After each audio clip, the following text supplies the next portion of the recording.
How's it going, everybody? Welcome to FoundFlix. On this Ending Explained, we'll be looking at the long-awaited next chapter in the Shining story, Dr. Sleep, following a now adult and struggling alcoholic Dan Torrance, who finds his existence shattered by a teen who has the most powerful shine around, which draws the attention of the soul-sucking True Knot gang, and it's up to Dan to face the past and help the girl survive. When it comes to crafting a sequel to the eternal classic The Shining, my first thought was, why? It didn't really feel like the original story warranted a sequel, but over the years, King was often asked what became of adult Danny, and this was the jumping off point he took with the sequel novel Dr. Sleep. The resulting story is quite a departure from the original, and really expands on the Shining powers themselves, developing into much more than just simple psychic visions. Now they're like straight up superpowers, and much of the overall story feels almost more like an X-Men origin story rather than a horror movie for the most part. Now this isn't a bad thing, but again, very different. When it comes to adapting the book to the big screen, I can't even imagine the pressure old Mike Flanagan felt, as the 1980 Shining is considered one of the best horror films of all time. Following that up is an unenviable task. Yet there's more wrinkles at play. As we know, Kubrick's Shining made some major changes to King's book. So what direction would he go? Straight adaptation of the book, or continue the cinematic world established in 1980? The answer is both, and he really goes even deeper, trying to also include some of those pivotal unused moments from the Shining novel, kind of blending them all together. The impressive thing is that for the most part, Flanagan is able to pull this off, paying reverence to Kubrick as well as King, and also mirroring all of those disparate visions together. Quite difficult task to be sure. Where it kind of fell apart for me, which is also its biggest departure from the source material, is in the third act that returns to the Overlook Hotel, which devolves into easy fan service and a middling climax that rips itself straight from the pages of the original Shining novel, and this whole final chunk of the movie, to me, doesn't really fit with the story up to that point, going in a drastically different direction than the Dr. Sleep book, and I really wish they had stuck to the book's original ending. For this video, we'll be diving into and explaining all of these changes in detail, in particular the ending,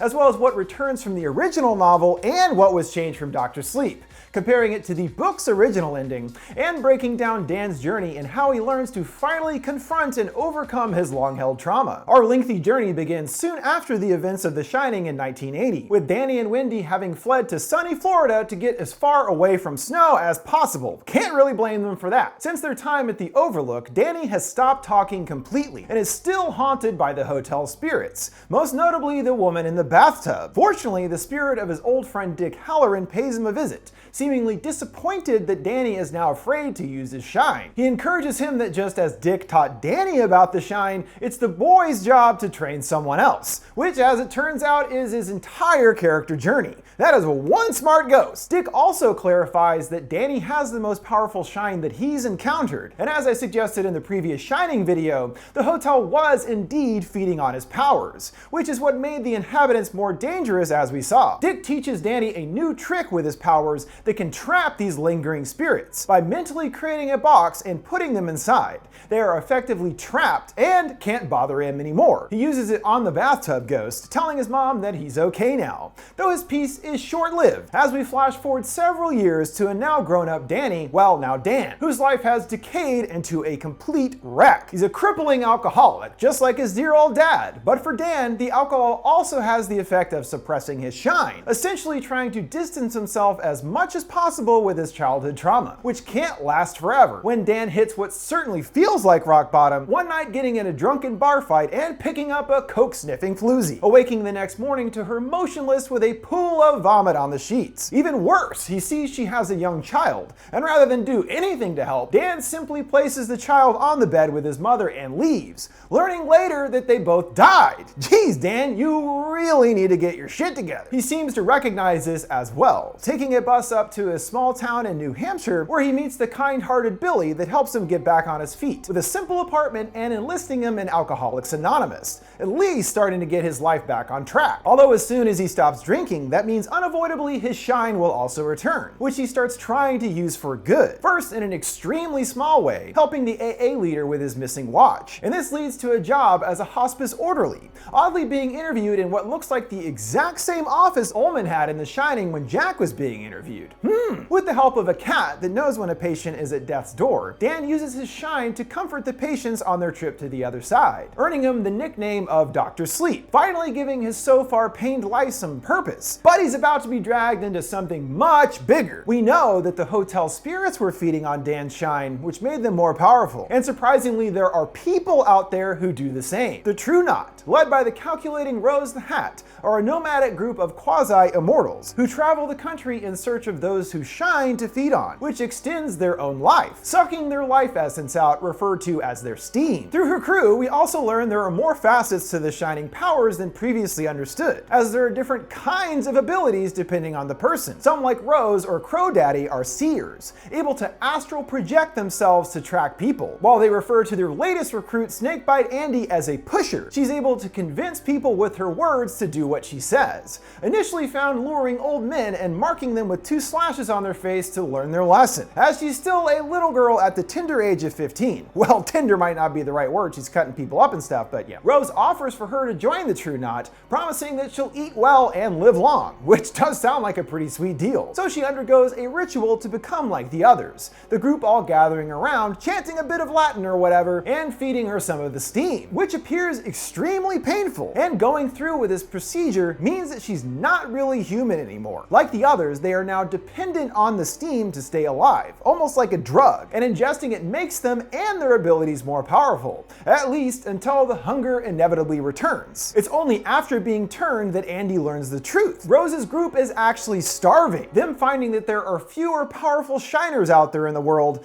and those that find are, as Crow Daddy says, not that steamy. So Rose is searching for a so-called whale, one person out there with enough steam to last them the long run. And there is one person who fits the bill, a young girl, Abra, who has by far the most superpowered shine ability we've ever seen. Even at only 5 years old, she's able to psychically stick a bunch of silverware on the ceiling, and soon Rose becomes aware of the girl and hopes to track her down, while Dan also senses her when she uses her abilities, the two forming a kind of pen pal relationship, writing back and forth on a blackboard wall in his apartment that grows over the years until she becomes a teenager. Additionally, Abra and Rose are also kind of playing psychic tag, which makes Rose even more aware of how powerful she is, which turns dangerous when Abra with her shine witnesses the True Knot brutally slay a young boy and steal his steam. Seeing this affects her so much that a new message cracks its way into Dan's wall: murder, or red rum backwards, just like little Danny did way back in the day. Abra wants help from Dan, but he's worried about delving too much back into his shine,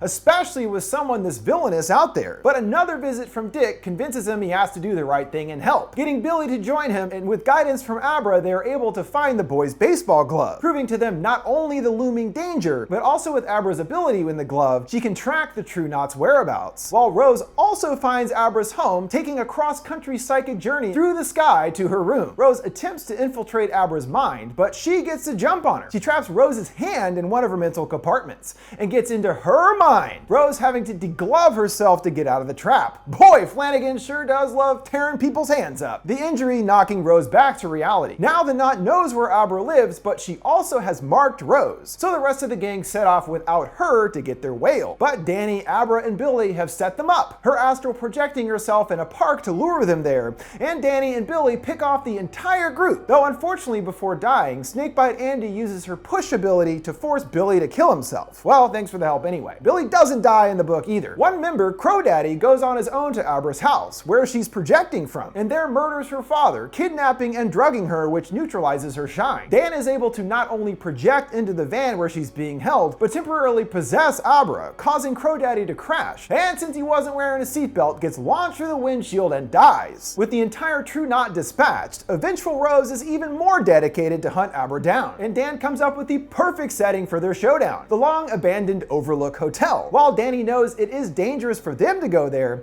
he's also betting that it will be the same danger for Rose. He leaves Abra at the car to keep lookout, as he goes inside to wake up the long-dormant evil, the lights starting to flicker on just with Dan's presence there. He has a lengthy trip down memory lane, walking the decrepit halls, and is greeted by lingering evidence of the past, the red rum he scrawled into a door, or the hole where his father busted through with an axe, which takes a surprising turn when he enters the empty gold room, confronted by the biggest open wound in Danny's his life. The spirit of his father appears behind the bar, but he insists his name isn't Jack but Lloyd, the same name of the man who served Jack way back when, almost like he's taken the place of that former spirit. And since we know that Danny locked up all the hotel spirits, it makes sense that his father would be the last lingering one, the one he has been unable to contend with throughout his life, the literal ghost of his father. And the question is if he can truly escape the same fate that he did. Dan discusses his pain with the spirit, explaining how when his mother was on the verge of death, he could see flies covering her entire body, which he started referring to as death flies, which horrified him so much he couldn't even look at her, lamenting he wasn't even able to properly say goodbye before she died. However, Jack refuses to be anything more than a hooch tender, telling him the answer is medicine, pushing a glass of alcohol towards him, in a way trying to push his son down his same doomed path. But Dan refuses, knocking the drink off the bar and effectively overcoming his demons, at least the drinking ones. His long-held family drama has to be put on hold, as Abra informs him Rose is nearly here, and they put their plan into action. Abra is waiting for her, projecting Rose into the infamous hedge maze. She goads her, appearing and disappearing quickly and slicing at her legs each time, until Rose is able to predict her moves, grabbing her by the throat and lifting her into the air. But this is all just to distract her, as another large coffin designed to trap her like the others starts looming towards her. She picks up on the trick just in time, foiling the duo and returning back to the hotel. Then in a mirror of a scene from The Shining where a crazed Jack approached Wendy on the stairs demanding she hand over the bat, this time it's Dan and Abra on the defense, Rose stalking up the stairs and threatening them. This also is her first introduction to Dan, finding his own shine skills quite impressive and wondering how they missed him all these years. Guess he can thank the alcohol for that one. As she reaches the top, Dan gets Abra to run to safety and unlocks all of his mental boxes at once, unleashing all the Overlook spirits, calling them hungry. They descend upon Rose, feasting on her steam until she dissolves away.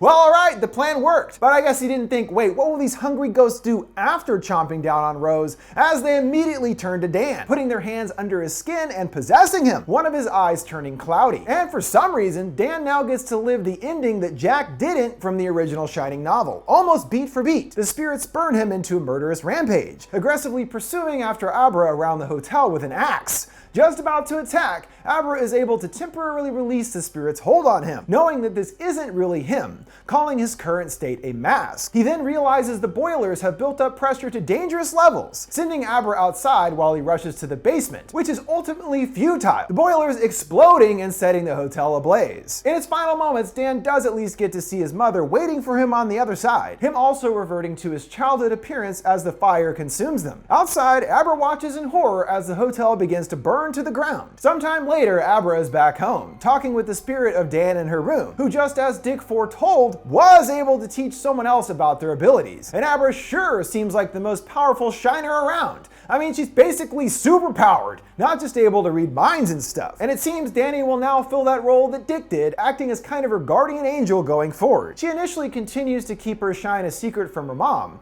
but changes her mind, informing her not only that there is somewhere that we go after we die, but that her husband and grandma are there and okay, which gives her some kind of relief. We see that some of the spirits did make it out, as the tub lady has returned, Abra entering the bathroom and closing the door to lock her back up in another box. So while Dan did overcome the sins of his father and conquered his addictions, it's disappointing to me to see him die, which kind of undoes his entire personal journey, because he ultimately just gets bettered by the hotel's evil. As I said, this entire final fate for Danny is the exact same as what happens to Jack in the original Shining novel, and Flanagan seems so enamored with this idea that he went with it to do something different than the Dr. Sleep book, and also still acting as Dan having a final moment of redemption by sacrificing himself. But Dan is a very different character than his dad, so it seems weird to shoehorn him into having Jack's original ending. And once they arrive at the Overlook, it becomes pretty blatant fan service. I mean, Dan literally just walks around memorable locations for like 10 minutes, literally just including it to reference the original, and this entire chunk of the movie feels like a bit of a mess, which oddly is the only one that is pretty much original to Flanagan, not from either one of the books. He tried to basically have it every way, and inevitably some parts aren't going to work as well. And for me, the return to the Overlook is underwhelming and a bit pointless, which is odd because as far as being a pretty straightforward adaptation of Dr. Sleep up to that point, the endings are also completely different. As in the ending of The Shining, the hotel was destroyed, though the climax of the book does take place at the same site. In this case, some of the True Knot is still around, but thanks to Dan ingesting Abra's grandmother Conchetta's disease steam, he releases it on the gang, quickly taking them them out, then leaving only Rose. Her, Abra, and Danny engage in a lengthy psychic battle, climaxing with Rose being pushed to her death off an observation tower with help from Billy and the ghost of his father. And when leaving the campsite, Jack waves goodbye to his son, finally at peace. And Dan finally has peace as well, warning a young Abra about giving in to alcoholism and rage, which she promises to avoid. And they're interrupted by another hospice patient that needs Dr. Sleep's assistance as the story ends. I mean, dang, everything about this ending really feels congruent with the story they were setting up until getting to the Overlook, so it's kind of a bummer that it's here that Flanagan chose to go in a totally different direction. But oh well, he was trying to do a bunch of different things all at once, and for the most part, it did still work overall, giving us one of the best King movie adaptations around. Definitely way better than It Chapter 2, that's for dadgum sure. While I still don't quite see the need for this story to exist in the first place, it does add quite a bit to the Shining mythology that was interesting and takes things into a unique direction that I did appreciate. I also wondered if Warner Brothers had intentions of continuing the story in another sequel, as they called this the next chapter in the Shining story, meaning there might be more after. It turns out that this was the case, as we recently learned a sequel called Halloran had been in development already. It would have most likely followed Dick Halloran in a prequel, learning all about that crazy shine for himself, and would have been a wholly original story that could really expand things into its own universe instead of continuing to follow King's roadmap. But unfortunately, Dr. Sleep ended up being a pretty big box office bust, so chances are the Halloran sequel is dead in the water, and Dr. Sleep will act as the finale of the story and characters, which isn't all bad. It still was pretty conclusive, I'd say. What did you guys think of Dr. Sleep and its ending? Do you prefer the movie's ending, or feel the books is more appropriate? What would you hope to see in a Halloran-centric sequel? Let me know your thoughts in the comments below. Make sure to like, subscribe, and follow. Thanks for watching FoundFlix. See you next time.